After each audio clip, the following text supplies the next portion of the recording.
Being a housewife ना मैं guarantee से कह सकती हूँ कि मेरी बहुत सारी बहनों को ऐसा लगता होगा कि जो उनकी एफर्ट्स है ना उनको सराहा नहीं जाता, उन्हें अप्रिशिएट नहीं किया जाता, उन्हें शाबाशी नहीं दी जाती कि वो पूरा दिन सुबह से लेकर रात तक घर के काम करती हैं, खाना बनाती हैं, बच्चों को संभालती हैं, फैमिली की एक एक ज़रूरत का ख्याल रखती हैं और इस सारे प्रोसेस में ना अपने आप को कहीं बहुत ज़्यादा पीछे छोड़ देती हैं। तो मेरी बहुत सारी बहनों को ऐसा ही लगता होगा कि वो तो सिर्फ़ एक हाउसवाइफ है, मतलब एक यूज़लेस सी, मतलब उनकी कोई वैल्यू नहीं है, उनके होने ना होने से किसी को फ़र्क नहीं पड़ता। और अक्सर तो हमें ऐसे भी लग रहा होता है कि यार क्या शादी करके हम एक ही तरह की ज़िंदगी में फँस गए हैं। शादी से पहले वाली ज़िंदगी बहुत अच्छी थी, अब तो वही सुबह उठ जाओ, काम करना स्टार्ट कर दो, बस सारे काम शाम करके रात को सो जाओ और सुबह उठ के वही रूटीन। बहुत सारी मेरी बहनों को यही लगता होगा कि यार ये भी कोई ज़िंदगी है। तो अगर आपको ये सारे ख़यालात आते हैं ना और आपको भी ऐसा ही लगता है, तो आज की वीडियो आपके लिए, इसको स्किप किए बगैर ना पूरा लाज़मी देखिएगा। हेलो एवरीवन, अस्सलामु अलैकुम। Welcome back to my YouTube channel. उम्मीद है जी सब ठीक ठाक होंगे। अल्हम्दुलिल्लाह मैं बिल्कुल ठीक हूँ। अच्छा, व्लॉग स्टार्ट करने से पहले मुझे आपको इन बुक्स के बारे में बताना था। ये काफ़ी ना यूज़फुल हैं। इससे बच्चों को आप अल्फ़ाबेट्स की पहचान करवा सकते हैं, अलिफ बे की, काउंटिंग की, और बच्चे ना इसमें इंगेज रहते हैं। इसके ऊपर ईज़िली आप मार्कर से लिख सकते हैं और वो ईज़िली वाइप आउट भी हो जाता है। तो बच्चों को जो आदत होती है ना दीवारें वगैरह ख़राब करने की, उससे भी वो रुके रहेंगे और वो काफ़ी देर तक ना इंगेज रहेंगे, आपको तंग नहीं करेंगे। आजकल ये हर जगह अवेलेबल है। अच्छा, आज मैं जिस टॉपिक पे बात कर रही हूँ ना, मुझे पता है कि मेरी बहनें बहुत सारी इस तरह ही फ़ील करती होंगी कि अगर वो एक हाउसवाइफ़ है ना, तो उनको कभी भी सराहा नहीं जाता, कभी उनकी तारीफ़ नहीं की जाती। कभी कोई उनको आकर ना कंधा थपथपाकर ये नहीं कहता कि यार आप हमारे लिए कितनी एफ़र्ट्स करती हैं, सुबह से लेकर रात हो जाती है, आप दिन भर काम करती रहती हैं, अगर आप ना होती तो हमारा क्या होता? इसलिए मैंने आपको एक दफ़ा पहले भी कहा था कि लोगों से ना सराहने की, आपको एप्रिशिएट करने की उम्मीद रखना छोड़ दें। अपना कंधा आप खुद थपथपाया करें, अपने आप को खुद शाबाश दिया करें कि आप अपनी फैमिली के लिए, अपने ससुराल वालों के लिए, अपने बच्चों के लिए, अपने हस्बैंड के लिए दिन रात कितना, क्या कहते हैं, मेहनत करती हैं। अपनी जो ताकत है ना उससे ज़्यादा जाके काम कर रही होती हैं, अपने आप को ओवरबर्डनाइज़ कर देती हैं। अपनी फैमिली को सँभालने के चक्कर में ना अपने आप को भूल जाती हैं। इसलिए अपने आप को ना सबसे पहले तो खुद एप्रिशिएट करना सीखें। अगर आप चाहती हैं ना कि लोग आपकी कदर करें, आपकी इज़्ज़त करें, तो सबसे पहले तो खुद अपने आप को वैल्यू देना सीखें। हम में से ना बहुत सारी औरतें अपने आप को बेचारी तस्वुर कर लेती हैं। हमें लग रहा होता है कि यार अगर हम जॉब नहीं करी, हम सिर्फ़ घर सँभाल रही हैं ना, तो हम बेचारी हैं, बहुत ज़्यादा ही बेचारी हैं। तो हमें जो भी आएगा कुछ भी सुनाकर चला जाएगा, हम चुप करके सुनती रहेंगी और हमें लग रहा होता है कि यार हमारी तो कोई वैल्यू ही नहीं है। तो सबसे पहले आप चाहती हैं ना अगर कि लोग आपकी इज़्ज़त करें, आपको एप्रिशिएट करें, आपकी वैल्यू करें, आपकी कदर करें, तो सबसे पहले तो खुद आप अपनी कदर करना स्टार्ट कर दें।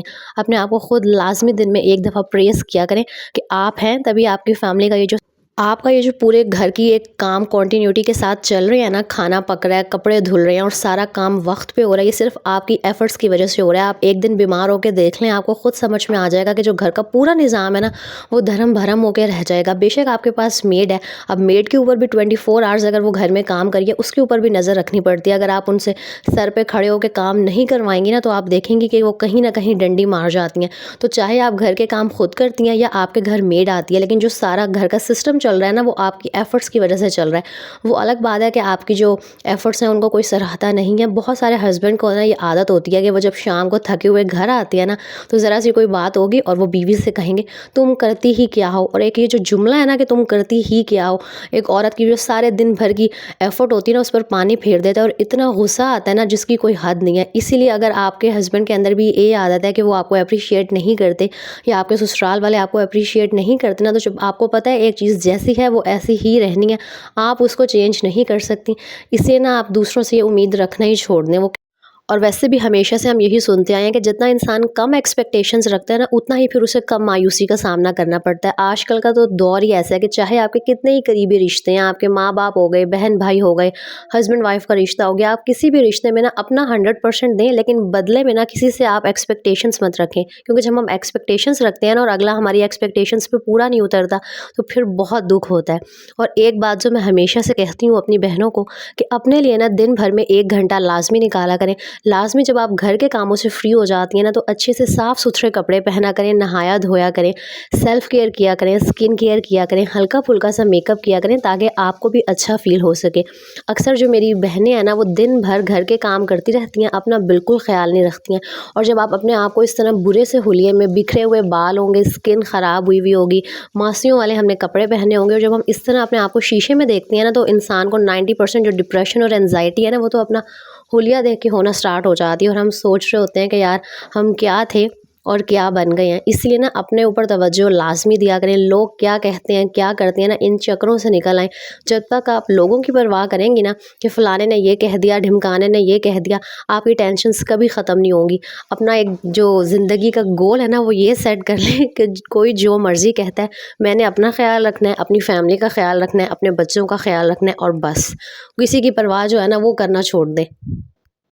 टॉपिक को कंटिन्यू करेंगे। पहले मैं आपको बता दूँ कि यहाँ बैकग्राउंड में चल क्या रहा था। मैंने आज बनाई थी चिकन कढ़ाई, कि मैं बहुत दफ़ा बना चुकी हूँ और ये इतने मज़े की बनती है ना कि मैं कभी-कभी सोचती हूँ कि अगर कभी मैंने रेस्टोरेंट बनाया ना, तो वहाँ की ये सिग्नेचर डिश होगी, मेरी चिकन क्रीमी कढ़ाई। इसकी रेसिपी भी मैंने काफ़ी दफ़ा शायद शेयर की है, तो आप लोग ये लाज़मी ट्राई कीजिएगा, बहुत अच्छी बनती है।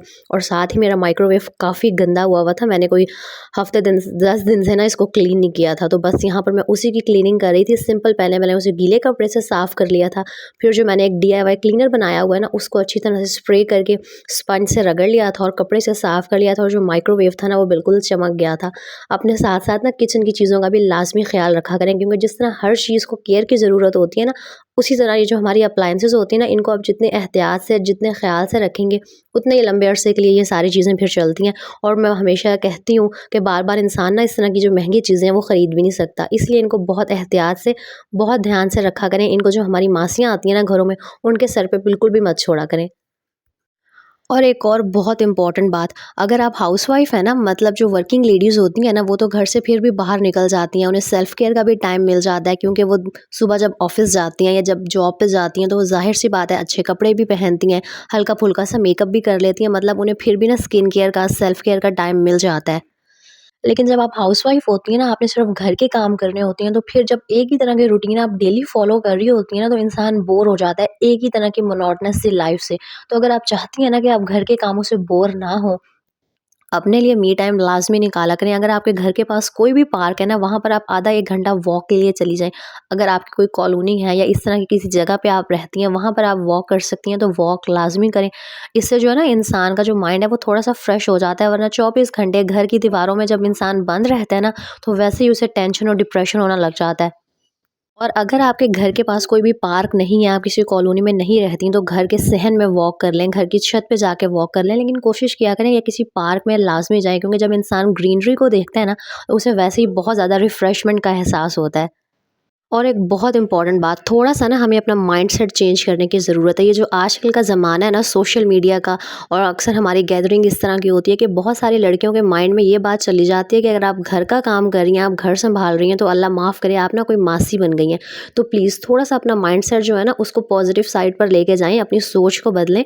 कल मैं एक बात देख रही थी, एक रील देखी मैंने और मुझे बहुत अच्छी लगी कि अगर आपके घर में 3 टाइम खाना पक रहा है, आपके बच्चे साफ़-सुथरे, अच्छे इस्त्री हुए हुए कपड़े पहन रही हैं, तो इसका हरगिज़ ये मतलब नहीं है कि जो आप है ना, वो घर की नौकरानी बन के रह गई हैं, बल्कि आप इसे पॉजिटिव नज़रिए से इस तरह देख सकती हैं कि आपके बच्चे घर की हेल्दी फूड खा रहे हैं, वो साफ़-सुथरे जो कपड़े पहन रहे हैं, वो आपकी एफ़र्ट्स की वजह से हो रहा है। और आप जो है ना, वो घर की मासी बिल्कुल नहीं है, बल्कि आप घर की महारानी हैं, क्योंकि जो एक औरत होती है ना, उसे इस्लाम में भी घर की मलका कहा गया है। तो प्लीज़ इस वाले माइंडसेट को ना थोड़ा-सा हमें चेंज करने की ज़रूरत है कि आप मासी बिल्कुल भी नहीं हैं, बल्कि आप मलका हैं। और ये जो सर्दियों की वेजिटेबल्स आती हैं ना, मेरी कोशिश होती है कि मैं ना उन्हें फ्रीज़ करके रख लूँ। पहले मैं इंतज़ार कर रही थी कि शायद मटर ना थोड़े से और सस्ते हो जाएँ, तब मैं ख़रीद के फ्रीज़ करूँगी। लेकिन मैंने कहा अगर मैं इस चक्कर में रही ना, तो कहीं ऐसा ना हो कि मटर मज़ीद महँगे ही होते रहें। तो बस यहाँ पर ना मैंने मटर को छील के अच्छी तरह से धो के एयर टाइट एक कंटेनर में रख लिया था और ऊपर से ना क्लिंग रैप भी चढ़ा दिया था। अभी ऑलमोस्ट 1-2 महीने ना मैं ईज़िली यूज़ कर सकूँगी और ना ही इनका कलर ख़राब होगा। तो इस तरह अगर आप भी किचन में अपना टाइम बचाना चाहती हैं ना, तो इस तरह ना वेजिटेबल्स को लेके आप स्टोर करती रहा करें, ताकि जब भी आपको ज़रूरत हो, आपने चावल बनाने हैं या कुछ भी करना है, तो ईज़िली यूज़ कर सकें। उम्मीद है जी आज का व्लॉग आपको पसंद आया होगा। जो मेरी बातें हैं वो आपको कहीं न कहीं किसी हद तक लाज़मी मोटिवेट करेंगी। और अगर आप मेरे चैनल पर न्यू हैं ना तो लाज़मी सब्सक्राइब कीजिएगा, कमेंट कीजिएगा और चैनल को तो अपनी फ्रेंड्स के साथ लाज़मी शेयर कीजिएगा। नेक्स्ट व्लॉग में मिलेंगे। अपना बहुत सारा ख्याल रखिएगा, मुझे दुआओं में याद रखिएगा। अल्लाह हाफ़िज़।